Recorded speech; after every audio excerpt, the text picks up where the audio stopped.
Kayo ang unang asawa ni Ma'am Venice? Yes, kaya kailangang malaman ni Francis na niloloko lang siya ni Venice. At hindi siya tunay na palma. Dahil hindi valid ang kasal nila ni Francis. Dahil ako pa rin ang tunay niyang asawa.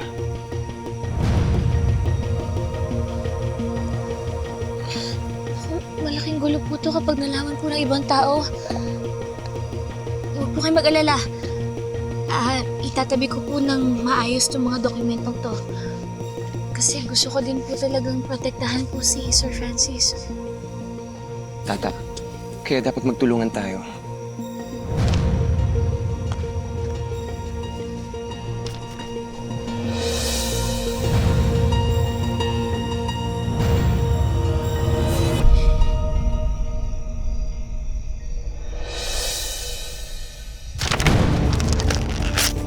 Hayop ka!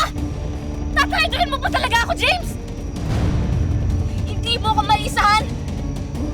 Ano? Ginamit mo pa talaga yung bobang tindera ng bachelor si Tata?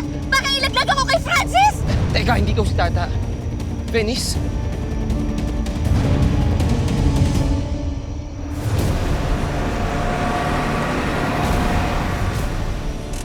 Mom! Venice! Layuan mo yung anak ko. Layuan mo yung anak ko! Will you get out of our lives? Ha? Stop meddling with our plans! Hindi na siya babalik sa'yo. Kailan mo maintindihan yon? Di niyo pwedeng kontrolin si Venice habang buhay. Ano? Kaya gusto niyo lang naman si Francis dahil mukha kayong pera! Hayop ka? Sino ka para magsalita sa akin ng ganyan? Ano bang gusto mo? Gusto mo bumalik ng US? Ng Bali? Sabihin mo lang, tutulungan ka pa namin! Huwag mo lang siraan yung plano namin ng mami ko! Plano?